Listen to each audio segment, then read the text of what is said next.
ಜಮೀರ್ ಅಹಮದ್ ಅವರು ಒಂದು ಪತ್ರ ಬರೆದಿದ್ದಾರೆ.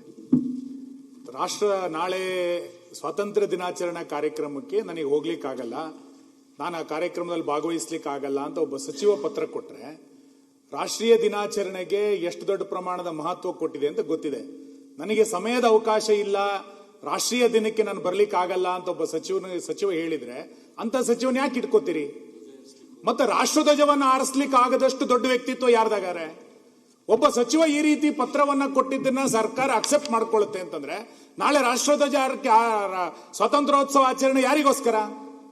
ಬಹಳ ದೊಡ್ಡ ದೊಡ್ಡ ಸ್ವಾತಂತ್ರ್ಯ ಆಚರಣೆಯನ್ನು ಮಾಡ್ತಾ ಒಬ್ಬ ಸಚಿವ ಪತ್ರವನ್ನು ಅಧಿಕೃತವಾಗಿ ಕೊಟ್ಟಿದ್ದಾರೆ, ನಾನು ಹೋಗಲ್ಲ, ನನಗೆ ಸಮಯದ ಅವಕಾಶ ಇಲ್ಲ ಅಂತ. ಅದನ್ನು ಮುಖ್ಯಮಂತ್ರಿಗಳು ಒಪ್ಕೊಳ್ತಾರೆ, ಬದಲಾಯಿಸ್ತಾರೆ ಅಂತಂದ್ರೆ ಏನ್ ರಾಷ್ಟ್ರೀಯ ಧ್ವಜಕ್ಕೆ, ರಾಷ್ಟ್ರೀಯ ಆಚರಣೆ ಗೌರವ ಇಲ್ಲೇನೋ? ಸಮಯದ ಸ್ವಾತಂತ್ರ್ಯ ದಿನಾಚರಣೆಗೆ ಹೋಗ್ಲಿಕ್ಕೆ ಆಗದಲ್ಲೇ ಇರುವಂತ ಸಚಿವ ಯಾಕಿರ್ಬೇಕಾದ್ರೆ ಸದನದಲ್ಲಿ? ಅಧ್ಯಕ್ಷರೇ, ಅವರು ಜಿಲ್ಲೆ ಇಲ್ಲ ಮಾನ್ಯ ಅಲೋಕೇಶನ್ ಏನ್ ಬರ್ದಿದ್ದಾರೆ ಅಂತ ಓದ್ಲಾ? ನಾನು ಏನ್ ಬರ್ದಿದ್ದಾರೆ ಅಂತ ಓದ್ಲಾ? ಏನ್ ಬರ್ದಿದ್ದಾರೆ ಮಾಡುವಾಗ ಅಲ್ಲ ಮಾನ್ಯ ಅಧ್ಯಕ್ಷ, ಏನ್ ಬರ್ದಿದ್ದಾರೆ ಅಂತಂದ್ರೆ, ಆಯ್ತು, ಜಿಲ್ಲಾ ಅಲೋಕೇಶನ್ಸ್ ಮಾಡುವಾಗ ಅವ್ರಿಗೆ ಆ ಜಿಲ್ಲೆ ಹಿಂದೆ ಇದ್ರು, ಅದು ಬೇಡ, ಬೇರೆ ಜಿಲ್ಲೆ ಕೊಡಿ ಅನ್ನೋ ಇದನ್ನ ಅವ್ರು ಏನ್ ಹೇಳಿದ್ದಾರೆ ಅಂದ್ರೆ, ಮನೆ ಅಧ್ಯಕ್ಷೆ, ಆರೋಗ್ಯ ಸರಿ ಇಲ್ಲ ಹೋಗೋದಕ್ಕೆ ಒಬ್ಬ ಸಚಿವರಿಗೆ ಆದ್ಯತೆ ಯಾವುದು ಅಂತ ಅವರೇ ಬರೆದಿರೋ ಪತ್ರದಲ್ಲಿ ಆದ್ಯತೆ ಯಾವುದು ಅಂತ ಹೇಳ್ತಾರೆ. ರಾಜ್ಯದಲ್ಲಿ ಮುಂದಿನ ದಿನಗಳಲ್ಲಿ ಬಿಬಿಎಂಪಿ ಸೇರಿದಂತೆ ಮನವಿ ಮಾಡಿಕೊಂಡಿದ್ದಾರೆ, ಬೇರೆ ಜಿಲ್ಲೆ ಕೊಡ್ಲಿ ಅಂತ. ಮಾನ್ಯ ಕಂದಾಯ ಸಚಿವರೇ, ಒಬ್ಬ ಸಚಿವನಿಗೆ ಪ್ರೌಡ್, ನಾನು ಜಿಲ್ಲಾ ಸ್ವಾತಂತ್ರ್ಯೋತ್ಸವದಲ್ಲಿ ಭಾಗವಹಿಸ್ತೀನಿ ಅನ್ನುವಂಥದ್ದು ಒಂದು ಗೌರವದ ಸಂಕೇತ. ನನಗೆ ಸಮಯದ ಅವಕಾಶ ಇಲ್ಲ, ನಂಗೆ ಕೊಡಿ, ಚೇಂಜ್ ಮಾಡಿ ಅಂತ ಹೇಳ್ತೀರಿ ಅಂತಂದ್ರೆ, ಅಂತ ಸಮಯನೇ ಇಲ್ಲ ಅಂದ್ಮೇಲೆ ಆ ಸಚಿವನ ಯಾಕೆ ಇಟ್ಕೊಳ್ತೀರಿ ನೀವು? ರಾಷ್ಟ್ರಧ್ವಜ ಹೊರಿಸಲಿಕ್ಕೆ ಸಮಯ ಇಲ್ಲ. ಅವ್ರು ಹೇಳಿದಾರೆ ಇಲ್ಲಿ 15/8/2026 ಸ್ವಾತಂತ್ರ್ಯ ದಿನಾಚರಣೆ ಧ್ವಜಾರೋಹಣ ಹೊಣೆಯಾರಣಕ್ಕೆ ನೀಡಿದ್ದು ನಾನು ಹಾಜರಾಗಲು ಸಾಧ್ಯವಾಗುವುದಿಲ್ಲ ಅಂತ ಕೊಟ್ಟಿದ್ದಾರೆ. ಏನ್ ಹಂಗಾರ ಅರ್ಥ? ಏನ್ ಆರೋಗ್ಯ? ಯಾರ ಆರೋಗ್ಯ?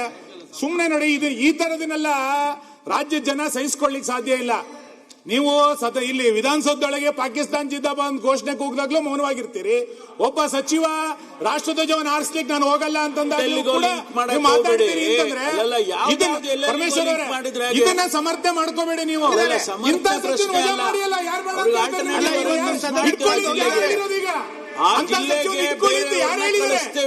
ಆ ಸಚಿವನ ಇಟ್ಕೊಳ್ಳಿ, ಆ ಜಿಲ್ಲೆಗೆ ಬೇರೆಯವ್ರನ್ನ ಕಳಿಸ್ತೀವಿ. ಜಿಲ್ಲೆ ಬೇರೆ ಸರ್, ನೀವು ಉಸ್ತುವಾರಿ ಸಚಿವರನ್ನ ಚೇಂಜ್ ಮಾಡಲಿಕ್ಕೆ ಒಂದು ವಾದ ಇಲ್ಲ. ಸ್ವಾತಂತ್ರ್ಯೋತ್ಸವಕ್ಕೆ ನಾನು ಹೋಗಲ್ಲ ಅಂತಂದ್ರೆ ಏನರ್ಥ ಇದೆ? ನಾಟ್ ಇನ್ ಪ್ರೊಟೆಸ್ಟ್ ಅವರು ಕೇಳಿರೋದು, ಅವ್ರು ಬೇರೆ ಆಲ್ಟರ್ನೇಟಿವ್ ಜಿಲ್ಲೆಗೆ ಹೋಗೋದಕ್ಕೆ ಅವ್ರಿಗೆ ಆರೋಗ್ಯ ಸರಿ ಇಲ್ಲ ಅನ್ನೋ ಕಾರಣಕ್ಕೆ ಆಗಲ್ಲ ಅಂತ ಹೇಳಿದ್ದಾರೆ ಅವರು. ಸಭಾಧ್ಯಕ್ಷರೇ, ಒಬ್ಬ ಸಚಿವರಾಗಿರೋರು, ಸಚಿವ ಸ್ಥಾನ ತಗೊಂಡಿರುವಂತವ್ರು ಒಂದು ಜಿಲ್ಲಾ ಉಸ್ತುವಾರಿ ಸಚಿವರನ್ನಾಗಿ ಅವ್ರು ಮಾಡಿದಾಗ ಸ್ವಾತಂತ್ರ್ಯ ದಿನದ ಅಂಗವಾಗಿ ಧ್ವಜಾರೋಹಣ ಮಾಡ್ಲಿಕ್ಕೆ ಅವ್ರಿಗೆ ಸಮಯ ಇಲ್ಲ ಅಂತಂದ್ರೆ, ಇದು ಯಾವ ರೀತಿ ನಡವಳಿಕೆ? ನೀವೇ ಸಮರ್ಥಿಸ್ಕೊಳಕ್ಕಾಗತ್ತಾ? ನೀವೇನಾದ್ರು ಸಮರ್ಥಿಸ್ಕೊಳಕ್ಕಾಗತ್ತಾ? ಅಥವಾ ಅವ್ರ ರಕ್ಷಣೆಗೆ ನೀವು ಬರ್ಲಿಕ್ಕಾಗತ್ತಾ? ಇಂಥ ವ್ಯಕ್ತಿ ಒಬ್ಬ ಚುನಾಯಿತ ಪ್ರತಿನಿಧಿ ಆಗಿರೋನು, ಒಬ್ಬ ಭಾರತೀಯನಾಗಿರೋನು ಯಾರೂ ಈ ರೀತಿ ನಡ್ಕೊಳ್ಳಿಕ್ಕೆ ಸಾಧ್ಯವೇ ಇಲ್ಲ. ಅಂತ ವ್ಯಕ್ತಿ ನಮ್ಮ ಕರ್ನಾಟಕ ರಾಜ್ಯದ ಘನವೆತ್ತ ಸರ್ಕಾರದ ಒಬ್ಬ ಸಚಿವರಾಗಿ ಕೆಲಸ ಮಾಡ್ತಾರೆ ಅಂದ್ರೆ ಹೇಗೆ ನೀವು ಸಮರ್ಥಿಸ್ಕೊತೀರಾ? ನೀವು ಉಸ್ತುವಾರಿ ದಾರಿ ತಪ್ಪಿಸುವಂತ ಕೆಲಸ ಮಾಡ್ತಾ ಇದ್ದಾರೆ. ಈ ವ್ಯಕ್ತಿ, ಈ ನಡವಳಿಕೆ ನಿಜಕ್ಕೂ ರಾಜ್ಯಕ್ಕೆ, ದೇಶಕ್ಕೆ ರಾಷ್ಟ್ರಧ್ವಜಕ್ಕೆ ಅವಮಾನ ಮಾಡಿದ್ದಾರೆ. ವಿರೋಧ ಪಕ್ಷದ ಕೆಲಸ ಮಾಡಿರುವಂತವರು ಈ ಸಚಿವರು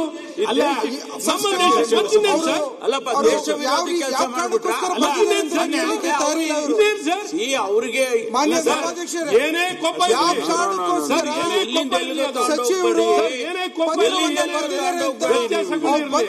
ರಾಷ್ಟ್ರದೋಷದ ಮೇಲೆ ಸಭಾಧ್ಯಕ್ಷರೇ, ಸಾರಿ ದೇಶ ವಿರೋಧಿ ಅಲ್ಲ ಮಾನ್ಯ ಅಧ್ಯಕ್ಷೆ. ಸುನಿಲಣ್ಣ ಸರ್, ಮಾನ್ಯ ಅಧ್ಯಕ್ಷೆ, ನಾನು ಹೇಳ್ತಾ ಇರೋದು, ನೀವು ಉಸ್ತುವಾರಿ ಸಚಿವರನ್ನ ಬದಲು ಮಾಡಿದ್ದಕ್ಕೆ ನಮ್ಗೆ ವಿರೋಧ ಇಲ್ಲ. ನಿಮ್ಮ ಆಂತರಿಕ ವ್ಯವಸ್ಥೆ ಏನಾರು ಮಾಡ್ಕೊಳ್ಳಿ. ಒಬ್ಬ ಸಚಿವ ಹೇಳ್ತಾನೆ ಅಂತಂದ್ರೆ ಅಂತ ಸಚಿವ ಏನಕ್ಕೆ ಬೇಕು ಕರ್ನಾಟಕದಲ್ಲಿ? ಉದ್ದೇಶದಲ್ಲಿ ರಾಷ್ಟ್ರಧ್ವಜವನ್ನ ಆರಿಸ್ಲಿಕ್ಕೆ ಸಮಯ ಇಲ್ಲ ಅನ್ನುವಂತ ಸಚಿವರು ಜಮೀರ್ ಅಹಮದ್ ಅವರು ಬಂದ ನಂತರ ದೇಶಕ್ಕೂ ಬೇಕು ಅದನ್ನ ನೀವು ಇನ್ನೇನು ಮಾಡ್ಕೊಡ್ತಿದ್ದೀರಿ ಅವರ ಎಕ್ಸ್ಪ್ಲೇಷನ್ ದಯಮಾಡಿ ಮಾನ್ಯ ಅಧ್ಯಕ್ಷ, ಇಂಥದನ್ನ ಕರ್ನಾಟಕದಲ್ಲಿ ಸಹಿಸಿಕೊಳ್ಳಿಕ್ಕೆ ಸಾಧ್ಯ ಇಲ್ಲ. ಈ ಪತ್ರನ ಸಮರ್ಥನೆ ಮಾಡ್ಕೊಳ್ತೀರಿ ಮುಖ್ಯಮಂತ್ರಿ, ನಾವು ಸಮರ್ಥನೆ ಮಾಡ್ಲಿಕ್ಕೆ ಕಳಿಸ್ತೀರಿ ಅಂತಂದ್ರೆ ಏನರ್ಥ ಇದೆ ಸರ್? ಸಚಿವರು ಇರ್ಬೇಕು. ಗೌರವದಿಂದ ಭಾಗವಹಿಸಬೇಕು. ನಿಮಿಷ ಮಾನ್ಯ ಸಭಾಧ್ಯಕ್ಷ, ಇವತ್ತು ರಾಷ್ಟ್ರಧ್ವಜ ಅಂತ ಹೇಳ್ತಾರೆ, ನಾಳೆ ಸಂವಿಧಾನಕ್ಕೆ ಕಿಮ್ಮತ್ತಿಲ್ಲ, ಇಲ್ಲಿ ಕುರಾನ್ ತೊಂಬರಿ ಅಂತ ಹೇಳ್ತಾರೆ. ನೀವು ಕೇಳ್ತೀರಿ? ನೀವು ನಿಮ್ಮ ಆಕ್ಷೇಪಣೆಗಳನ್ನ ನೀವೇನ್ ಕೇಳಿದ್ ತಪ್ಪನ್ನಂಗಿಲ್ಲ ನಾನು, ಆದ್ರೆ ಪ್ರಾರಂಭದಲ್ಲಿ ಒಂದು ನೋಟಿಸ್ ಆದ್ರೂ ಕೊಡ್ಬೇಕಾಗಿತ್ತು. ಸರ್, ಇದು ಇವತ್ತು ಬಂದಿರೋ ಈಗ ಸಿಕ್ಕಿದ ಪತ್ರ. ಮಾನ್ಯ ಸಭಾಧ್ಯಕ್ಷ, ಈಗ ಸಿಕ್ಕಿರೋದು ರಾಷ್ಟ್ರಧ್ವಜದ ಗೌರವ ಯಾವ ನೋಟಿಸ್ ಸರ್? ವಿರೋಧ ಪಕ್ಷದವರು ರಾಷ್ಟ್ರಧ್ವಜದ ಗೌರವ ಎತ್ತಿಡ್ಲಿಕ್ಕೆ ಯಾವ ನೋಟಿಸ್ ಕೊಡೋದು? ಅದಕ್ಕೆ ನೋಟಿಸ್ ಇಲ್ಲ. ರಾಷ್ಟ್ರಧ್ವಜಕ್ಕಿಂತ ಮೇಲೆ ನೋಟಿಸ್ ಇದೆಯಾ? ಅಲ್ಲ ಚರ್ಚೆ ಸರ್, ಇಡೀ ರಾಷ್ಟ್ರ ಧ್ವಜಕ್ಕೆ ಅಥವಾ ದೇಶಕ್ಕೆ ಮಾಡ್ತಿರೋಂತ ಅವಮಾನ ಹಿಂದೂ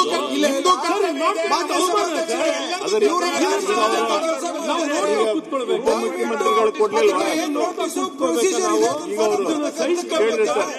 ಅಥವಾ ಈ ಸದನ ಒಂದ್ ನಿಮಿಷ ಅವ್ರು ಕೇಳ್ರಿ. ಅವ್ರು ಹೇಳ್ಕೊಂಡಿದ್ದಾರೆ, ಅವ್ರಿಗೆ ಅನಾರೋಗ್ಯ ಇದೆ, ನನಗೆ ಆರೋಗ್ಯ ಸರಿ ಇಲ್ಲ, ನಾನು ಹೋಗಕ್ಕಾಗೋದಿಲ್ಲ ಅನ್ನೋ ಅರ್ಥದಲ್ಲಿ ಅವರು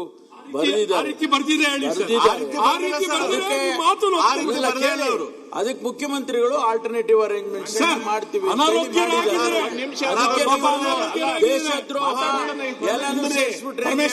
ಅವರ ಪತ್ರದಲ್ಲಿ ಆರೋಗ್ಯದ ಸಮಸ್ಯೆ ಇದೆ ಅಂತ ಒಂದು ಶಬ್ದ ಹೇಳಿಲ್ಲ. ಅವ್ರು ಹೇಳಿರೋದ್ರಲ್ಲಿ ಸಮಯದ ಅಭಾವ ಇಲ್ಲ, ಗನಂದಾರಿ ಕೆಲಸ ಇದೆ ಅಂತ ಹೇಳಿರೋದವರು. ಆರೋಗ್ಯ ಸಮಸ್ಯೆ ಇಲ್ಲ, ಹೇಳಿದಂತ ಕಾರಣಗಳು ಕೆಲವು ಇರುತ್ತೆ, ಅವಕಾಶ ಮಾಡ್ಕೊಡ್ಬೇಕು ಇವರು. ಆಮೇಲೆ ಮಾತಾಡಿ. ಸಭಾಧ್ಯಕ್ಷರ, ಸಚಿವರು ಅವರ ಸಮಸ್ಯೆಗಳನ್ನ ಪತ್ರದ ಮೂಲಕ ಹೇಳಿದ ಕಾರಣಗಳು ಇರುತ್ತೆ. ನೀವು ಸುನಿಲ್ ಅಣ್ಣ ನೀವು ಎಲ್ಲದಕ್ಕೂ ರಾಜಕೀಯ ಪರಿಸ್ಥಿತಿ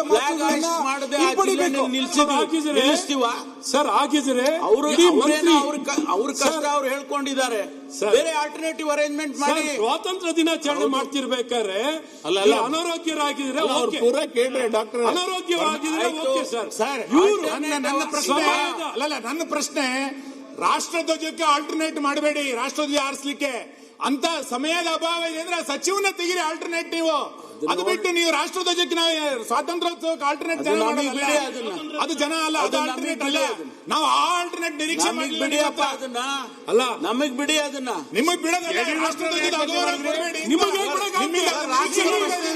ಇಡೀ ನಿಮ್ ಸರ್ಕಾರ ಯಾವುದೇ ಸಮಾಜಕ್ಕೆ ನಿಮ್ ಸರ್ಕಾರ ಯಾವುದಕ್ಕೂ ಜವಾಬ್ದಾರಿ ಅಂತ ಹೇಳಿ ಯಾವುದೇ ಗೌರವ ಕೊಡುತ್ತೆ ಅಂತ ಹೇಳಿ ಈ ರೀತಿ ಸಭಾಧ್ಯಕ್ಷರೇ, ಸ್ವಾತಂತ್ರ್ಯ ದಿನಾಚರಣೆಯನ್ನ ಈ ಕಾಂಗ್ರೆಸ್ ಸರ್ಕಾರದಲ್ಲಿ ಇದೇ ರೀತಿ ಆಚರಣೆ ಮಾಡೋದು, ರಾಷ್ಟ್ರಕ್ಕೆ ಗೌರವ ಈ ರೀತಿ ಈ ಕಾಂಗ್ರೆಸ್ ಸರ್ಕಾರ ಆಚರಣೆ ಮಾಡುವಂತದ್ದು, ನಡೆಸ್ಕೊಳ್ಳುವಂಥದ್ದು.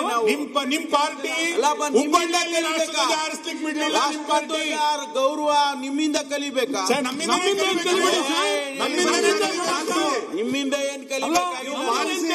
ನಮ್ಮಿಂದ ಏನು ಕಲಿಯಬೇಕಾಗಿಲ್ಲ. ನಾವು ನಿಮ್ಮ ಜವಾಬ್ದಾರಿ ಹೇಳಿ, ಈಗ ನಿಮ್ಮ ಜವಾಬ್ದಾರಿ ಹೇಳಿ. ನಿಮಗೆ ನೀವು ಕಳಿಸೋದಕ್ಕೆ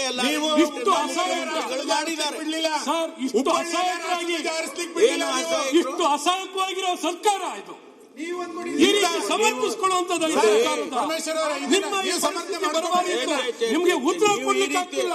ಈ ರೀತಿ ಎಲ್ಲ ಮಾತಾಡಿದ್ರೆ ನಿಮ್ಗೆ ಉತ್ತರ ಕೊಡ್ಲಿಕ್ಕೆ ಆಗ್ತಿಲ್ಲ ಸನ್ಮಾನ್ಯ ಉಪಮುಖ್ಯಮಂತ್ರಿಗಳೇ. ಇದು ಬಡತನ, ಇದು ಅಷ್ಟೇ. ಇದು ಈ ಉತ್ತರ ಕೊಡ್ಲಿಕ್ಕೆ ಆಗ್ತಿಲ್ಲ. ಏನ್ ಉತ್ತರ ಕೊಡೋದ್ರಿ? ಅಸಹಾಯಕವಾಗಿರೋ ಈ ಸರ್ಕಾರ ಇದು. ಏನ್ ಉತ್ತರ ಕೊಡ್ಬೇಕು ನಿಮ್ಗೆ? ಉತ್ತರ ಏನು? ಒಬ್ಬ ಮಂತ್ರಿ ಧ್ವಜಾರೋಹಣ ಮಾಡ್ಲಿಕ್ಕೆ ಹೋಗಲ್ಲ ನಿಮ್ಗೆ, ಶೇಕ್ ಹೋಗಲ್ಲ. ಅವ್ರಿಗೇನು ಆರೋಗ್ಯದ ದೃಷ್ಟಿಯಿಂದ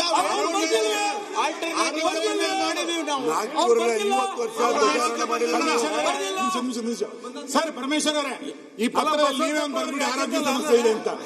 ನೀವೊಂಚೂರು ತಿದ್ದುಪಡಿ ಮಾಡ್ಕೊಡಿ ಸರ್, ಆರೋಗ್ಯ ಅಂತ ತಿದ್ದುಪಡಿ ಮಾಡ್ಕೊಡಿ.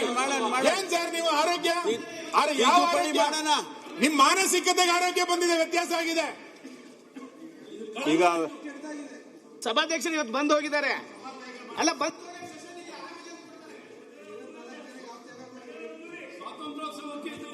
50 ವರ್ಷ ಇವರು ಧ್ವಜಾರೋಹಣ ಮಾಡಿಲ್ಲ RSS ಶಾಖೆ